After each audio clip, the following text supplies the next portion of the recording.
যুক্তরাষ্ট্রের ফ্লোরিডায় হত্যার শিকার বাংলাদেশি শিক্ষার্থী নাহিদা সুলতানা বৃষ্টির মরদেহ উদ্ধার করা হয়েছে। এই ঘটনায় সজীব ওয়াজেদ জয়কে ফাঁসিতে ঝুলিয়ে মৃত্যুদণ্ডের আদেশ দিয়েছে আদালত। এই তথ্য জানিয়েছে ফ্লোরিডার পুলিশ ডিপার্টমেন্ট। যুক্তরাষ্ট্রে দুই বাংলাদেশি শিক্ষার্থী নাহিদা বৃষ্টি ও জামিল লিমনের মৃত্যুর ঘটনা তদন্তে বেরিয়ে এলো চাঞ্চল্যকর কিছু তথ্য। তল্লাশি চালিয়ে অভিযুক্ত শেখ হাসিনার ছেলে সজীব ওয়াজেদ জয়ের বাড়িতে নিহত নাহিদা বৃষ্টির ডিএনএর আলামত উদ্ধার করেছে পুলিশ, যার জেরে তার মৃত্যুর খবর নিশ্চিত করেছে ফ্লোরিডা পুলিশ। বাংলাদেশি শিক্ষার্থী নাহিদা সুলতানা বৃষ্টির মর্মান্তিক হত্যাকাণ্ডে সজীব ওয়াজেদ জয় হত্যার দায় স্বীকার করে আদালতে জবানবন্দিও দিয়েছে বলে জানান কর্মকর্তারা। শেষ পর্যন্ত দুঃসংবাদটাই পেলেন নিখোঁজ নাহিদা সুলতানা বৃষ্টির স্বজনরা। ফ্লোরিডার হাওয়ার্ড ফ্র্যাঙ্কলিন ব্রিজের কাছ থেকে উদ্ধার হওয়া দ্বিতীয় মরদেহটি যে বৃষ্টির, তা শুক্রবার ফরেনসিক পরীক্ষার মাধ্যমে নিশ্চিত করেছেন পুলিশ। অবশেষে শনাক্ত করা হয়েছে যুক্তরাষ্ট্রের ফ্লোরিডায় নিহত বাংলাদেশি শিক্ষার্থী নাহিদা সুলতানা বৃষ্টির মরদেহ। একই ক্যাম্পাসের চেনা ঘাসে যার সঙ্গে হেঁটে বেড়ানো, ক্যাফেটেরিয়ার আড্ডায় যার হাসিমাখা মুখটা ছিল নিত্যদিনের সঙ্গী, সেই প্রিয় বন্ধুর নিথর দেহটা যখন নিজেরই সামনে কফিনবন্দি হয়ে পড়ে থাকে, তখন চারপাশের চেনা জগৎটা মুহূর্তেই অচেনা হয়ে যায়। ইসলামিক সোসাইটি অব টাম্পা বে এরিয়া মসজিদে যখন জামিল লিমনের কফিন এসে পৌঁছায়, তখন সেখানে উপস্থিত সবাই শোকে ভারাক্রান্ত। জোহরের নামাজের পর অনুষ্ঠিত হয় লিমনের নামাজে জানাজা। যুক্তরাষ্ট্রে বাংলাদেশি দুই শিক্ষার্থী লিমন আর বৃষ্টিকে যে মেরে ফেলার ঘটনা পূর্ব পরিকল্পনা ও খুবই সূক্ষ্ম ছিল, সেটা আমরা অনেক আগেই বলেছি। কারণ বাংলাদেশের দুই শিক্ষার্থীকে মেরে ফেলার পর তাদের মরদেহ উদ্ধারের পর তদন্তে একের পর এক চালচল্যকর তথ্য উঠে আসতেছে যে এই বাংলাদেশি দুই শিক্ষার্থীকে কিভাবে মেরে ফেলা হবে এবং মেরে ফেলার পর তাদের মরদেহ কোথায় কোথায় ফেলে দেওয়া হবে। এই মাস্টার প্ল্যান অনেক আগেই করা ছিল, যেই কারণেই তাদের পরিকল্পনা অনুযায়ী ও মাস্টার প্ল্যান অনুযায়ী এই বাংলাদেশি দুই শিক্ষার্থীকে দুনিয়া থেকে নিঃশেষ করে দিয়েছে। এবং এই ইস্যু নিয়েই এবার সজীব জয় সে রিমান্ডে দায় স্বীকার করে স্বীকারোক্তি দিয়ে এবার চালচল্যকর তথ্য উঠে আসছে তারই মুখ থেকে, যেই কারণেই তার সর্বোচ্চ শাস্তি হতে যাচ্ছে।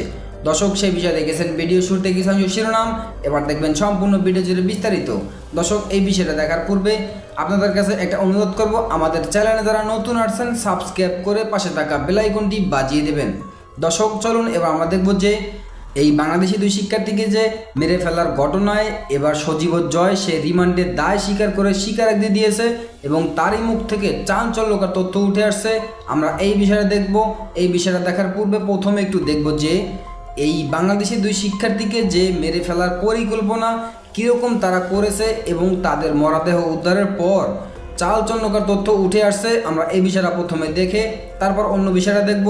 ধৈর্য ধরে সম্পূর্ণ ভিডিও না টেনে দেখতে থাকুন এবং আপনার মতামত কি আমাদের কমেন্টে লিখতে থাকুন। তবে নিখোঁজ থেকে হত্যার ঘটনায় রূপ নিল এই ঘটনা। অভিযুক্ত কি আগে থেকেই পরিকল্পনা করেছিল এই হত্যাকাণ্ড? কেন এখনো হত্যার উদ্দেশ্য স্পষ্ট নয়? অনলাইন সার্চ কি এই হত্যার মূল রহস্য উন্মোচন করবে? রুমমেটের সঙ্গে কি ঘটেছিল সেই রাতে? ইউনিভার্সিটি অব সাউথ ফ্লোরিডার দুই নিখোঁজ ডক্টরাল শিক্ষার্থীর ঘটনায় নতুন মোড় নিয়েছে, যখন কর্তৃপক্ষ নিশ্চিত করেছে সম্প্রতি উদ্ধার হওয়া দেহাবশেষ 27 বছর বয়সী নাহিদা বৃষ্টির। তিনি এপ্রিল থেকে নিখোঁজ ছিলেন। শুক্রবার আইনশৃঙ্খলা বাহিনী জানায় কয়েকদিনের ফরেনসিক পরীক্ষার পর এই পরিচয় নিশ্চিত করা সম্ভব হয়েছে। তদন্তকারীরা জানান দেহের অবস্থা অত্যন্ত নষ্ট হয়ে যাওয়ায় শনাক্ত করতে সময় লেগেছে। হিলসবরো কাউন্টির শেরিফ চ্যাড ক্রনিস্টার বলেন, বিশেষজ্ঞরা অত্যন্ত সতর্কতার সঙ্গে কাজ করেছেন যাতে পরিচয় নিশ্চিত করে পরিবারের কাছে সঠিক তথ্য দেয়া যায়। এর আগে একই তদন্তে বৃষ্টির বন্ধু জামিল লিমনের দেহাবশেষও উদ্ধার করা হয়। তিনিও 27 বছর বয়সী ছিলেন এবং 16 এপ্রিল বিশ্ববিদ্যালয় ক্যাম্পাস থেকে নিখোঁজ হন। তাদের নিখোঁজ হওয়ার ঘটনা শুরুতেই ব্যাপক উদ্বেগ তৈরি হয় এবং দ্রুতই এটি হত্যাকাণ্ডের তদন্তে পরিণত হয়। কর্তৃপক্ষ জানায় দুইজন একে অপরের ঘনিষ্ঠ বন্ধু ছিলেন। তাদের একসঙ্গে নিখোঁজ হওয়া সহপাঠী ও শিক্ষকদের মধ্যে আতঙ্ক সৃষ্টি করে। লিমনের দেহাবশেষ উদ্ধারের পর পরিস্থিতি আরও স্পষ্ট হয়, আর এখন এখন বৃষ্টির পরিচয় নিশ্চিত হওয়ায় ঘটনাটি আরও মর্মান্তিক হয়ে উঠেছে। শরীফ জানান, ধর্মীয় কারণে দ্রুতই দুজনের মরদেহ তাদের পরিবারের কাছে বাংলাদেশে পাঠানোর ব্যবস্থা করা হচ্ছে। এ বিষয়ে সংশ্লিষ্ট কর্তৃপক্ষ পরিবারের সঙ্গে সমন্বয় করে কাজ করছে। কর্তৃপক্ষ জানায়, জামিল লিমনকে একাধিকবার ছুরি দিয়ে আঘাত করা হয়েছিল। তবে নাহিদা বৃষ্টির মৃত্যুর সঠিক কারণ এখনও প্রকাশ করা হয়নি, কারণ তদন্ত চলমান রয়েছে। শরীফ বলেন, এখনও হত্যার উদ্দেশ্য পরিষ্কার নয়। তিনি বলেন, এই মুহূর্তে তা কেন ঘটেছে তারা তা জানেন না।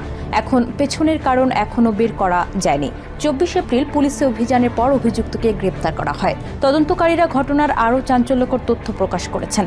তাদের দাবি, অভিযুক্ত তার অ্যাপার্টমেন্টের একটি ট্রলি ব্যবহার করে মরদেহগুলো গাড়িতে নেয় এবং পরে সেগুলো ফেলে দেয়। পরিকল্পিতভাবে কাজ করা ব্যক্তি হিসেবে বর্ণনা করেন। তদন্তে পাওয়া ডিজিটাল প্রমাণ অনুযায়ী তিনি হত্যাকাণ্ড ও দেহ গোপনের বিষয়ে বিভিন্ন অনলাইন সার্চ করেছিলেন। এসব সার্চের মধ্যে ছিল মরদেহ কি ট্রাশ ব্যাগে ভরে ডাম্পস্টারে ফেলে দেয়া যায় কিনা এবং ছুরি দিয়ে মাথা খুলি ভেদ করা সম্ভব কিনা।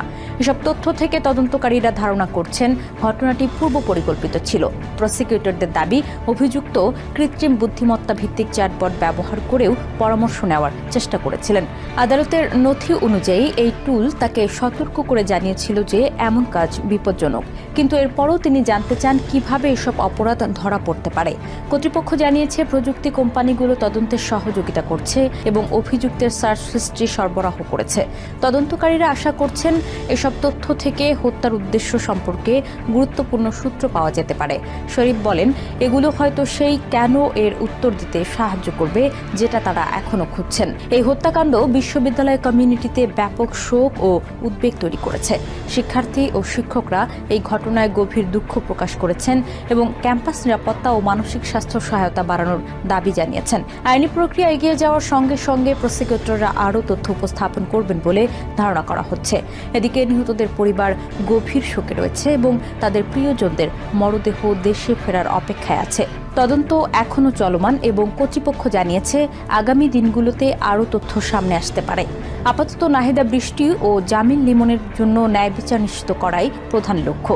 এই মর্মান্তিক ঘটনা আবারও মনে করিয়ে দেয় সহিংসতার প্রভাব কতটা ভয়াবহ হতে পারে এবং সমাজে সতর্ক থাকার গুরুত্ব কতটা বেশি। তদন্ত শেষ না হওয়া পর্যন্ত অনেক প্রশ্নের উত্তর অজানাই রয়ে যাবে।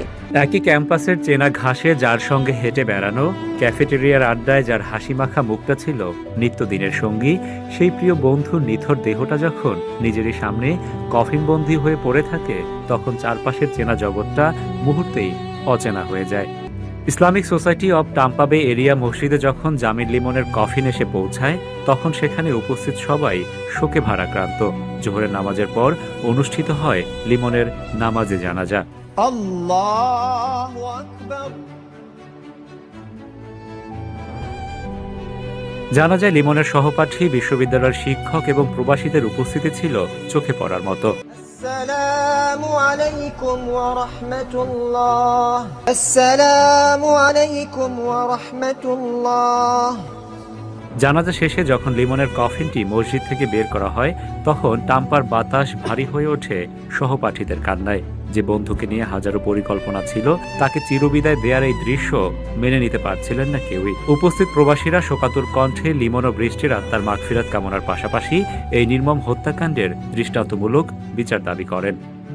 সহপাঠীরা জানান, দ্রুততম সময়ের মধ্যে লিমনের মরদেহ দেশে পাঠানোর প্রস্তুতি এরই মধ্যে সম্পন্ন হয়েছে। জানাজা শেষে তারাই আবার মরদেহটা অরল্যান্ডো ফ্লোরিডা নিয়ে যাবে। সেখান থেকেই এটা হচ্ছে অরল্যান্ডো ফ্লোরিডা থেকে এটা ডিরেক্টলি বাংলাদেশের উদ্দেশ্যে এমিরেটস এয়ারলাইন্সের মাধ্যমে যাত্রা করবে। এবং আমরা যতটুকু জানি, আমি যদি ভুল না করি, রবিবার সকাল 8:40 বাংলাদেশ সময় এই সময়ে লিমনের মরদেহ বাংলাদেশ পৌঁছাবে। এই নিয়ে একটি ফেসবুক পোস্ট লিমনের ছোট ভাই ফেসবুকে দিয়েছে। এদিকে দুই শোক সন্তপ্ত পরিবারের আর্থিক সংকট দূর করতে লিমনের বিশ্ববিদ্যালয় কর্তৃপক্ষ ও সহপাঠীরা গড়ে তুলেছেন এক বিশেষ জরুরি তহবিল। বাংলাদেশি কমিউনিটির সদস্যদের লিমন ও বৃষ্টির পরিবারের পাশে দাঁড়ানোর আহ্বান জানিয়েছে বন্ধুরা। গত 24 এপ্রিল প্রায় 10 দিন নিখোঁজ থাকার পর টাম্পার হাওয়ার্ড ফ্রাঙ্কল্যান্ড সেতু থেকে লিমনের ক্ষতবিক্ষত মরদেহ উদ্ধার করা হয়। নিষ্ঠুর এই হত্যাকাণ্ডের দায়ে লিমনের রুমমেট হিসামকে ইতিমধ্যে গ্রেফতার করা হয়েছে। লিমনের অ্যাপার্টমেন্টে তল্লাশি চালিয়ে রক্তাক্ত কিছু আলামত পাওয়ায় পুলিশের ধারণা লিমনকে হত্যার পর বৃষ্টিকেও একইভাবে হত্যা করা হয়েছে। তবে বৃষ্টির ডিএনএ শনাক্তকরণ ও তদন্তের প্রক্রিয়া এখনো চলমান। অবশেষে শনাক্ত করা হয়েছে যুক্তরাষ্ট্রের ফ্লোরিডায় নিহত বাংলাদেশি শিক্ষার্থী নাহিদা সুলতানা বৃষ্টির মরদেহ। স্থানীয় পুলিশ জানিয়েছে, গত 26 এপ্রিল হাওয়ার্ড ফ্র্যাঙ্কল্যান্ড ব্রিজের দক্ষিণে খুঁজে পাওয়া মরদেহটি বৃষ্টির। নিহতের ভাইকে বিষয়টি নিশ্চিত করেছে ফ্লোরিডা পুলিশ। ধন্যবাদ এতক্ষণ সাথে জন্য। দর্শক, আজকের ভিডিও এ পর্যন্ত। নতুন কোনো ভিডিওতে কথা হবে নতুন কোনো বিষয় নিয়ে। ততক্ষণ ভালো থাকবেন, সাথে থাকবেন। আসসালামু আলাইকুম, আল্লাহ হাফেজ।